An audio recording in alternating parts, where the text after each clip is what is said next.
Vejam bem, eu não estou afirmando isso que está aí na chamada. Vejam que tem um ponto de interrogação ao final.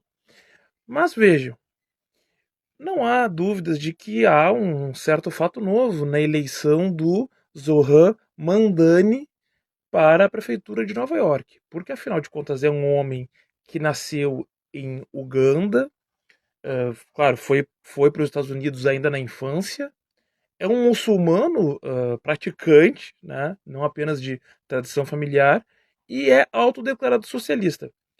Mas aí vejam só, gente, ao mesmo tempo que isso impõe uma certa derrota ao trumpismo, ainda que breve, a gente tem que, na verdade, colocar as coisas nos seus devidos lugares. Primeiro, a questão do socialismo, né?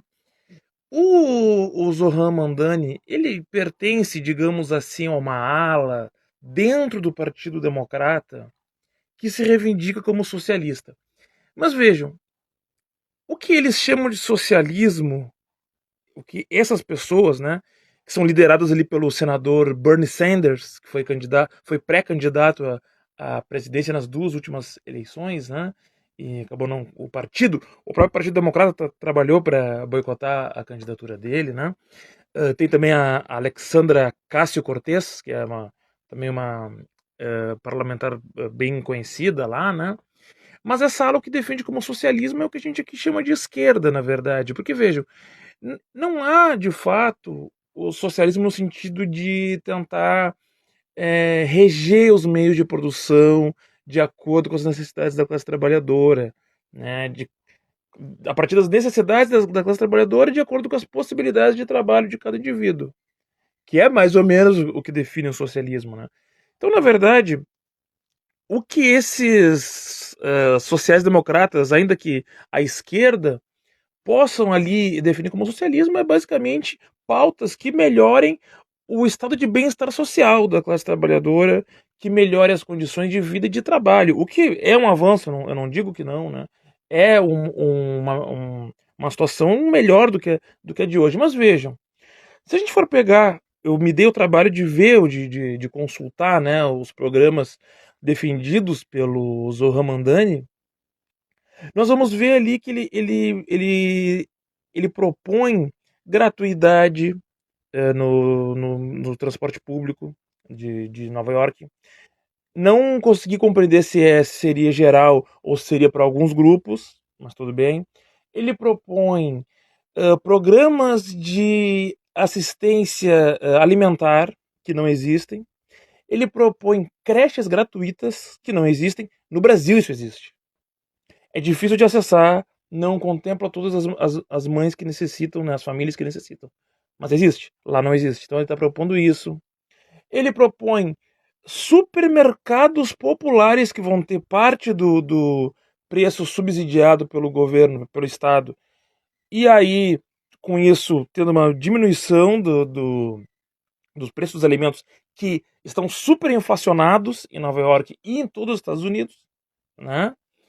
E aí fazendo com que até o próprio mercado tenha geral, tenha uma certa redução, né, pela questão da oferta e da demanda, né?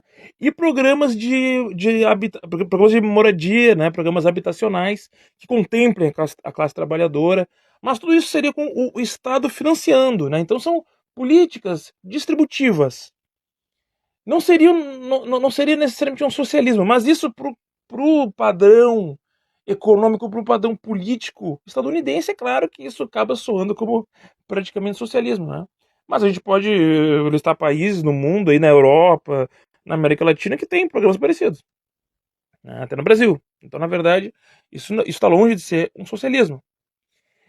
Mas, como eu falei, é claro uma melhoria, ele está propondo melhorias na classe no padrão de vida do trabalhador estadunidense. E aí, para a gente entender um pouco a vitória dele, a gente tem que elencar alguns fatores. Primeiro, a habilidade dele como um sujeito das redes sociais, tá? Eu estava olhando até as campanhas dele ali e tal, estava olhando agora ali no computador. E ele é muito bom, ele tem uma habilidade comunicacional incrível para as redes sociais. Ele sabe trabalhar as redes sociais. Isso não é tão fácil como pode parecer. Eu trabalho com redes sociais faz alguns anos, gente. Eu vou dizer assim, Eu não me considero bom nisso. Eu acho que eu tenho algumas qualidades para isso, mas eu não sou bom. Né? O cara é bom. O cara ali, o Zohan, é bom nisso. Né? Porque é uma comunicação curta. Né? Olha que esse vídeo aqui não é uma comunicação curta. Entende o que eu estou dizendo? Claro, se eu for prestar serviço, como já fiz para algumas pessoas, aí eu consigo fazer para o outro. Né? Mas eu me comunicar dessa maneira, eu tenho mais dificuldade. Ele é bom nisso. Ele também, ele é um grande frasista, ele cria frases de impacto. Então, ele sabe jogar bem esse jogo aqui. O tipo de política que ele faz é muito beneficiado pelas redes sociais aqui, né? Outro fator que a gente pode elencar é, de novo, a queda do padrão de vida americano que começa lá nos anos 60. A gente pode começar ali desde a Guerra do Vietnã em diante, esse padrão de vida nunca mais foi estável e que nos últimos, dá para dizer aí, olha, nos últimos 10 anos esse padrão caiu ainda mais, né? O que favoreceu até, por exemplo, a própria figura do Donald Trump. Também se favorece por isso. Né? E agora tendo uma certa reação à esquerda, né? Indo para a esquerda do Partido Democrata, que vamos que combinar, né, gente? O Partido Democrata está longe de ser um partido de esquerda. É que no Brasil a gente tem uma espécie de uma divisão, né, entre uma política conservadora e uma política social progressista que a gente chama de esquerda. Então a gente tenta transportar para os Estados Unidos a lógica daqui, né? Mas lá, gente, o Partido Democrata não é um partido de esquerda. Né? Inclusive, houve épocas onde ele chegou a se colocar mais à direita né, do que o republicano. Só que a gente tem que entender que, claro, nos últimos anos, como o Partido Democrata aderiu mais a políticas, assim, como é que eu vou dizer assim, um pouco mais. Não é nem. Eu ia falar humanitária, não é humanitária a palavra, mas políticas, assim, um pouco mais favoráveis a alguns grupos étnicos, né? Acabou tendo uma proximidade maior com os movimentos sociais que existem nos Estados Unidos. Existem movimentos sociais nos Estados Unidos. Existe até movimento socialista nos Estados Unidos, tá? Isso existe. Então acabou tendo uma certa proximidade em alguns temas, né? Em algumas pautas, e aí, claro, favoreceu até com que pessoas de esquerda entrassem dentro dos democratas. Mas tá longe de ser um partido de esquerda. E aí eu dou o exemplo do próprio Bernie Sanders, que é um partido, um candidato, um senador, que também se declara socialista. Eu lembro de um debate onde o entrevistador pedia para ele dizer que o Fidel Castro era um ditador, ele se negou a falar isso. Mas o Bernie Sanders tem uma política parecida aqui com a do Zohran Mandani. Inclusive, o Sanders fez campanha para o Mandani. E uma política parecida de fazer de ter uma política um pouco mais distributiva, taxar bilionários, né, coisa que não acontece, então, e usando essa aumento de arrecadação do Estado para fazer política distributiva, né? Mas isso é uma política assim, social-democrata em termos de história política, econômica, né? Isso não é socialismo. Socialismo é a classe trabalhadora com a mão nos meios de produção. Tá?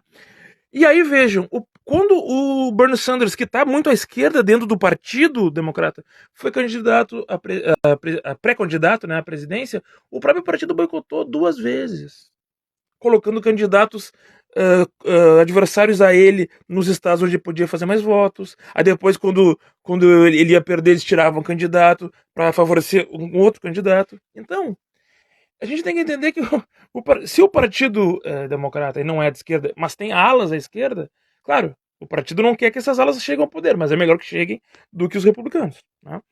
Um outro fator que a gente tem que levar em consideração é o seguinte: as eleições ontem aconteceram em Nova York, mas aconteceram nas cidades da região ali, né? E os democratas, na verdade, passaram a régua ali. Passaram a régua, Nova Jersey, as principais cidades foram controladas por eles ali, foram vencidas, né? E aí tem o fator Donald Trump. Porque, como há uma espécie de uma bipolarização, uma bipolaridade na política americana, como tem na brasileira, né? Quando tem uma polarização assim, quem ganha é quem bate e quem apanha. O que eu quero dizer? A evidência do jogo político fica sendo um ou outro. Então, quem não quer um vai pro outro, quem não quer o outro vai pro um. Né? E isso favorece muito. Então, no momento onde Trump ele tem uma política muito agressiva com os seus adversários, aqueles que se colocam como muito adversários dele pegam uma simpatia de quem não gosta do Trump. Né? Então, acaba sendo bastante favorável. O próprio Bernie Sanders teve aí uma condição de ser pré-candidato também nessa situação, né? E isso acaba tendo um favorecimento. Até no Brasil, se a gente for ver, a lógica do voto útil tem sido aplicado cada vez mais, né? Se não votar nesse, vence o outro, né? E o Brasil vinha tendo recordes de voto nulo e de abstenções nas últimas eleições. Na última não teve.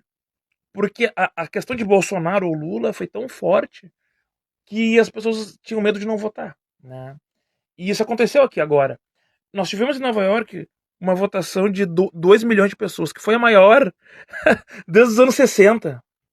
Aí vamos me perguntar, pô, 2 milhões só de votos? Eu também fiquei surpreso quando estava vendo, e mais surpreso ainda quando eu descobri que foi o maior contingente eleitoral. É porque lá o voto não é obrigatório, e países que o voto não é obrigatório, cai muito a taxa de votantes, né? Isso também favorece políticos que conseguem ter uma efervescência popular, porque a pessoa que está engajada, ela vai para a urna, né? Então, isso tende a acontecer. A não ser em países que as pessoas realmente se sintam parte do jogo político já no seu cotidiano, né? A própria Venezuela, Coreia do Norte, são países que o voto não é obrigatório, mas a taxa de comparecimento é alta. Até porque tem outras votações junto com a eleição a presidente, as pessoas querem fazer outras escolhas além disso, elas estão mais inseridas, a política está mais inserida no seu cotidiano. Mas é isso, gente. Então, para terminar aqui o vídeo, né? é, Enfim, só sintetizando, né? Então a gente tem um candidato que, assim, gente, não defende uma política socialista, mas melhorias na classe trabalhadora, e isso vai também mostrando uma diferença que a gente está vendo no jogo político hoje. E a gente vai ter que ficar atento aos próximos capítulos disso, inclusive a como será a prefeitura desse novo candidato, o Mandami. Curta esse vídeo. Valeu!